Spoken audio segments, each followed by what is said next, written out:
All right, well, first of all, I just want to welcome everybody back. This is going to be the second panel of the evening. So we got 3 panels. This is the middle. This is the meat in the sandwich. So no pressure. No pressure. But I told you when we first got started that it was going to be very important that we deal with 2 big disruptive waves that are coming through American society, global society. One, I said, would be medical technology, and the other would be artificial intelligence. And the reality is we have on this panel 2 leaders who can talk about both equally well and who have a tremendous track record in terms of their own pathway and their own ability to see the future and to make change. And so I want to first welcome my brother Michael Penn. He is the CEO of Terma.io. Give a round of applause for him and for his company. I love saying CEO. I like hearing it. That's good. So, and CEO's getting popular now, too. Yeah. And you don't have on the thing, you have another title, I believe, is MD. So you have a medical doctor and a CEO. So give him 2 rounds of applause. Another round of applause for Michael Penn. And then secondly, we also have Michael Robinson, who is with Microsoft Corporation. He's the Vice President of U.S. Health and Life Sciences. I like health and life, so give him a round of applause. So, you know, you guys can read the panel, you can read the introduction yourself, but you both have tremendous insight into the future, where things are going. But before we talk about the future, I always like to ground, if we can, a little bit in the past. What is it that has brought you guys, you could be focused on anything, you could be doing anything, you could be making money anywhere. Michael, you both named Michael, so I got Michael Penn. Why are you, with your talent, with your level of opportunity, focusing on the things you're focusing on? That's a big, big question. So I guess the simplest way to describe it is I love technology, and I didn't realize how deep that ran for me really until the last 5 years of my life. But there's something about being at the leading edge of knowledge, the leading edge of innovation, that just sets me on fire. So that's sort of the technical piece of it. But the other piece is what I get excited about is technology is at a point now where it can empower people in a way that it never could before. And so to me, to be at the nexus of where technology is and then empowering the individual on so many different levels. So that's kind of why I am where I am. But and you have this distinction between wellness and the healthcare industry. Can you talk a little bit about wellness and how you came to that distinction? You're focused on wellness. Yes. And tell us a little bit about your company, too. Okay. So our company is called Terma.io, and we are an emotional intelligence company. And I have to give kudos to the founder of the company, a gentleman named Samuel Dismond. He's also an MD, who developed a way to encode emotional content or emotional information into computer language. And so we hope to leverage that information, that software, to make us more emotionally intelligent. So that's the purpose, or that's our mission of Terma.io. Now, when you say emotionally intelligent, does that mean somebody calls you out your name and you're intelligent enough not to slap them in the face? What do you mean? That's one example. That's one example. Because I get emotional and I stop being intelligent. Well, so I think by the chuckles, we all can appreciate, we've all been there. And our emotions are some of the most challenging things to manage, but in fact, some of the most important things to manage to be successful in life. And to me, what's exciting about our technology is that it's grounded in biology. Ultimately, our emotions are biology. And so because it's biology, it means that we all share the same fundamental emotions. And if you think about what we believe the world needs today, is we need to remember that we are more alike than we are different. And we believe that it's through emotional intelligence that can facilitate that reawakening. Well, how do you make money off of that? That's a great question. So I think we're an early stage company, so we're still in the process of building the technology, but I'll give you an example. How many of you are parents? Parents of teenagers? Almost. How successful are you at communicating with your teenagers? Not very. As an example, or how many, so we're all married. Who has challenges at times communicating with their spouse? I'll just raise my... I'm scared to raise my hand. I can't answer that question. No comment. I know. Plead the fifth. So managing emotions can be challenging, and what we need, I think, is real-time reminders of where we are, and sometimes more importantly, where the other person is with whom we're communicating. And so the vision for Terma.io is to actually have a technology that listens to your conversations with that emotional lens and can actually prompt you and say, Michael, you need to, your wife is trying to communicate with you. So the idea is to real time, or sometimes I don't necessarily like being put on the spot, and so I like the idea of being able to review a conversation in my own private space, and I can get called out in private, right? And then you can sort of develop and grow from there. But ultimately, when I talk about wellness, it's reminding us that, yes, you can be in the hospital, you can be in the clinic, but wellness is determined outside of those settings, right? It's determined by the quality of our relationships, it's determined by the quality of how we understand ourselves, and I think it's about time that technology helps us do that. Great, great. Very powerful. But first of all, give him a round of applause just for even, I mean, this is some, I told y'all. So, I mean, that would be amazing, you know, if your watch would like zap you or something before she did, you know. That's the goal, man. Cloud source of the SmackDown. Yep, That'd be great. So, see, I learned something. Michael Robinson, since we got two Michaels up here, you know, give us a little bit of your background, your history, and why you're so focused on life and health. Two things it's hard to be against. Yeah, so much like Michael, I'm a technologist at heart, really passionate about what technology can bring. Our mission as a company is to empower people and organizations, right, to do more. But I was managing a business here in New York, which was one of our largest businesses, and I tell people all the time, I'm selling to GE and American Express and Citibank, and those are all great companies and they do great things with our technology. But I had the opportunity to take a role managing our business in the Middle East and Africa.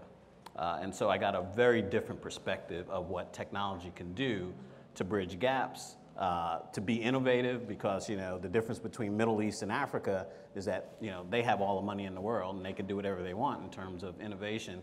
And then you have this huge disparity in sub-Saharan Africa where there's just challenge around basic infrastructure and those kinds of things. And so going through that process, I spent 4 years managing that business, but going through that process, it made me really understand the impact that technology could have on disparate communities. And so coming back to the US, I looked specifically for a role that could impact individuals in disparate communities through the use of technology. And so, you know, I was fortunate enough to get this role to manage our US health business, and there are two parts to that. One is I'm a sales guy at heart. And so I sell technology and make sure that people use our technology across the board. But secondly, I have a piece of the business that I call the factory. And it's really about the factory. It's about how you bring innovation to market. And so I think we live in a very interesting time in the healthcare industry. There are three things. You talked about the personal engagement, or what was the phrase again? Quantified self. Quantified self. That's when you have these gadgets. I'm sorry, go ahead. Yeah. Quantified self.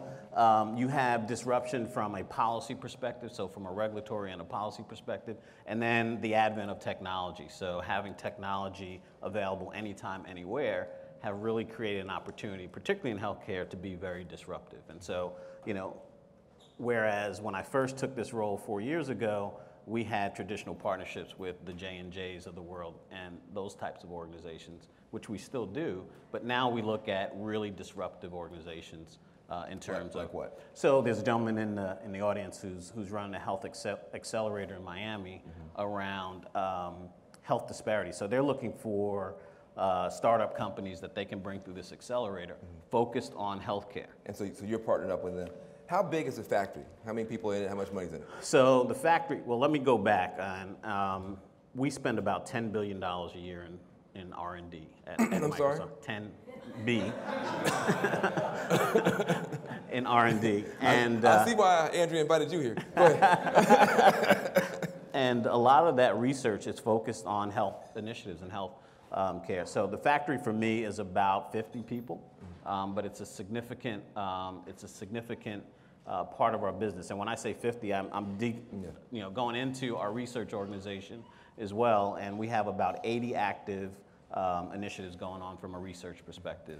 What are you most excited about? What do you see? Listen, you're somebody, you're an expert, and have people working for you who are experts in big data, in artificial intelligence, all these things, and you're trying to take these big new innovations and you're focusing them now on wellness, on health, on life. What are you excited about?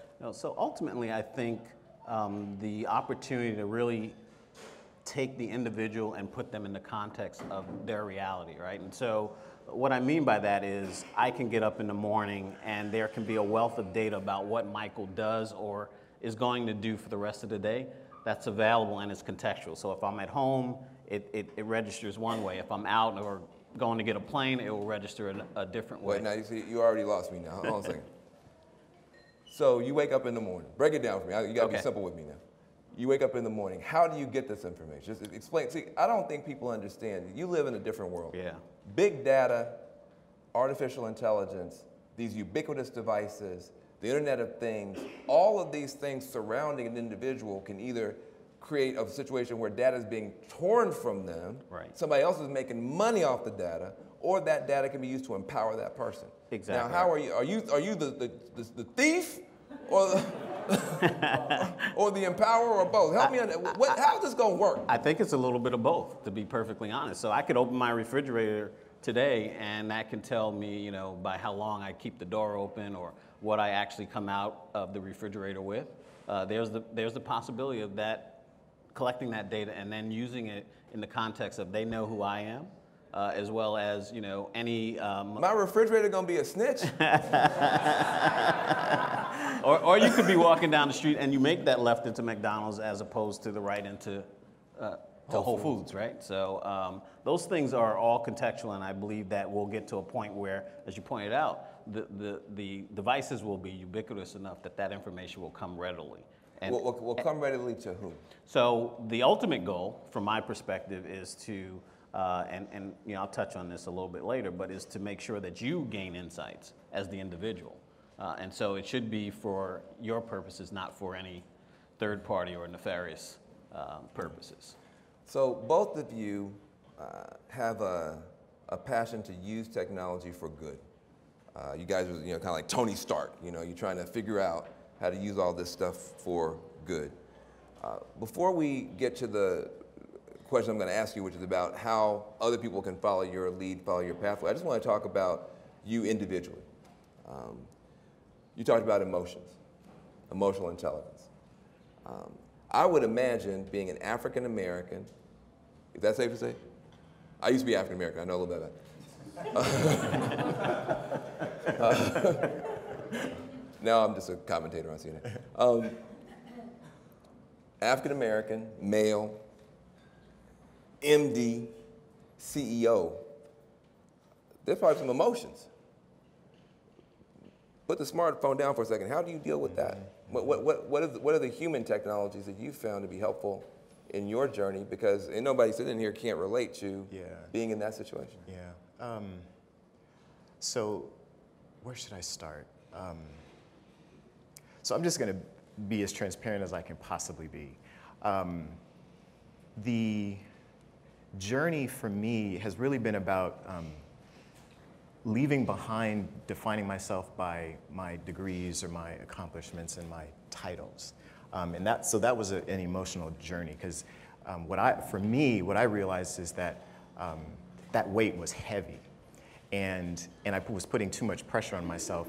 and ultimately was disconnected from my purpose. So emotions for me came bubbling forth and manifested as clinical depression, which I had to work through.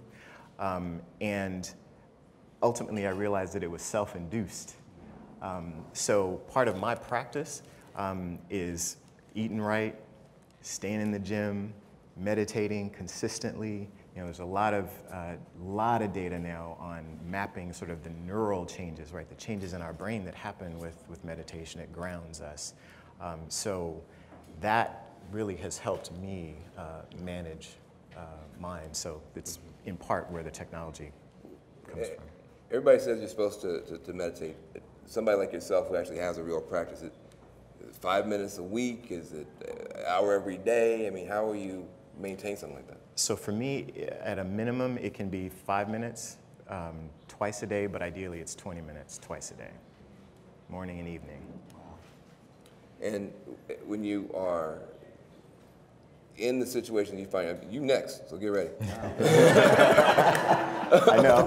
He's like, oh, maybe. I'm on an emotional journey. We all are. Yeah, but so listen, man, you're in this situation now. You found things that work for you. The gym works for you. The meditation pillow works for you. The right diet works for you. You're now trying to figure out a way to bring technology to bear on that. Help me understand how a regular person, like, me or somebody in the room, is going to benefit. You mentioned the wife not having the bug zap, you're going to get bug zapped by your watch. That's very helpful. Tell me what else emotional intelligence, you are an emotionally intelligent person, dealing now with emotionally intelligent technology. What else can we expect from people like yourself that will make our lives better? Repeat the question. What else are you, so I know it's an early startup company, but what I like about the company is it's a company that has an emotionally intelligent person driving emotionally intelligent technology. I trust that more. Somebody talks about artificial intelligence, but I'm not sure if they're intelligent. See, we have, I think, a danger of having a lot of data and very little wisdom. And when you have a lot of data and very little wisdom, you can have a lot of problems. Yeah. Yeah. When you said what you said about your own emotional journey, it gives me a certain level of more confidence, more comfort. That was maybe emotionally intelligent for you to do. But now that I'm a little bit more comfortable, what do you see out there that technology could do in the hands of people like yourself that would make life better, either with your company or any other company? Yeah, no, I mean, so I'm really excited about where technology is. So, we talk about the quantified self. We talk about technology empowering people. So there are a couple of apps that I use that I like a lot. So one is a meditation app called Headspace, right? Andy Puddicombe, I think, was the founder. And then there's a newer one that combines meditation, mindfulness, and yoga, which is called Will, W-H-I-L. So those are kind of on the personal side, but I also get really excited about some of the medical technologies. So there's a really awesome company founded by a woman out of Stanford called Theranos, right? So it's a lab-based technology. So she's managed to really redefine kind of the lab medicine business with technology. So she's got a microfluidics platform that can take minute quantities of blood and get it the same quality and robustness. It's faster, and it's infinitely cheaper. And so what that enables is a whole new dimension of medicine, because you can afford to monitor people more closely, right? So it's this monitoring concept. So I see it's just nothing but potential, right? And if technology continues to get cheaper, then it becomes more and more accessible to people. So why don't you give me a sense of both why, on the emotional side, the wisdom side. With you, I'll say the wisdom side of things. We had a conversation earlier, and you're very concerned about how these things could go. What are some of the positive and negative impacts we should be looking for? Yeah, so I think to Michael's point, we have to earn the trust of the public and the individuals to trust that the technology is going to be used in the right way. And part of that is that I think technology companies that are developing these applications, or whether you're a cognitive computing company that's storing the data and doing the analysis on it, you have to be very clear and transparent about what the purpose and the use of that information will be. So that's going to be, so looking at the positive, so this is coming anyway, so some Right. best practices are being very transparent about Right. what it's for. That, I believe, is just table stakes, to be honest with you. I think it's more about creating an environment where people can be active and engaged in the management of not just chronic disease, but in wellness as well. And so both emotional as well as physical health, to be able to manage that in a way that is within your work style, within your lifestyle. And so having the technology ubiquitous enough that it allows you to do that in the style that you want to do. So I don't meditate, but if you wanted to meditate, you have that available of the technology. Just a quick point about the other trend that's happening is giving us control over our data, right? So there's a whole movement within medicine, right, for patients to actually control and move their data. So that's another piece of it. There are big health disparities right now in the present system. You know, African American women in particular get treated very badly. There's all these bad outcomes. In this new world, with all, everybody can have more data. Everybody can have access to more apps. How can health disparities be reduced in the world that you're trying to build? Yeah. So one thing, I think it's about access, and so making sure that people have access to information as well as to some of those applications that can help them, reduce some of the things. You talked a lot on the last panel about education and educating people. What Earl was talking about, I think, can be done through the use of technology. But I also think it's important that people take that personal accountability, and that today is something that is not common in our communities, I'll say. And so, whether you call it crowdsourcing or shaming, but having an active community involved in your care, I think will help us change that dynamic as well. You guys are interested in the wearable stuff. Now, to me, when I'm thinking about our communities, you talk about wearables. You're talking about fashion. You're talking about a whole bunch of other stuff that we might be able to lean in on. Right. Talk to us about the future of wearable technology, how that intersects all this. Well, you mentioned fashion. You take companies like Under Armour that have now gear that will allow you to take biometric information, and so they can, again, feeding that information to a cloud-based system that allows them to collect and analyze that data is something that is becoming more and more ubiquitous. And so I think, although today we have wearables that generally have a shelf life of 2 to 3 months, after a while you get tired of it.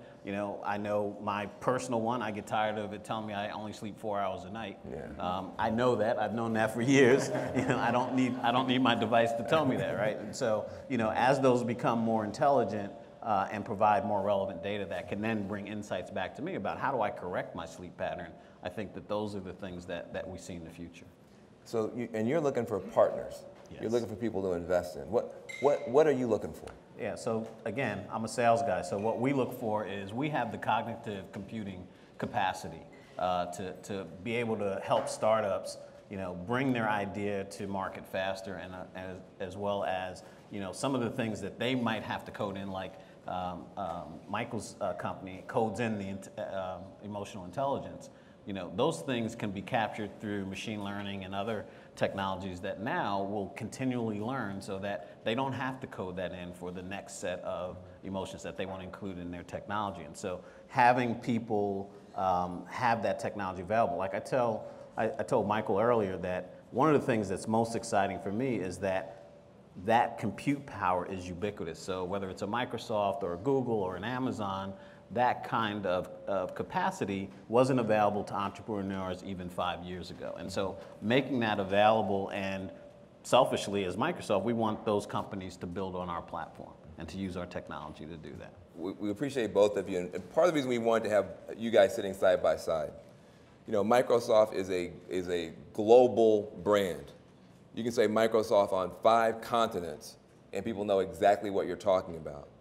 And yet they are struggling to figure out the best way to deal with this onrushing future and all of this change, and need partners and help and support to do that. This is somebody with $10 billion still needs help. And then you have a company that's so new, I mispronounced the name, sitting here beside him, which I imagine it may not be a unicorn, but it's going to make a tremendous difference. And note the level of innovation for this company is not just innovative in terms of bringing together the emotional intelligence with the technology with the people who need it, but even at the level of how the company is being structured and thought through, there's innovation there. And they are looking for partners. And so when you are in a world where the biggest people in the world, the titans of industry, are walking around trying to find new opportunities, new investments, and new partners, and some of the best, freshest thinking, literally a couple of bleeding edge companies are here looking for the same thing, I think we should be a lot more hopeful. And I think we should frankly be a lot more proud of the fact that in our communities, we got folks who can answer some of these questions. Right. Their mouths are hanging open at how brilliant, how creative, how smart, how determined, how willing to work through the night sometimes our young people are. We have genius in our communities. Absolutely. Genius. And we have companies built on genius, looking for genius. The reason we brought you guys here, the most disruptive business model that we can have is to disrupt the lie that we are not ready. We are ready for change, and we're going to make change going forward. So thank you for being here, and thank our panelists. Thank our panelists. Really good. Thank you, man. Really good.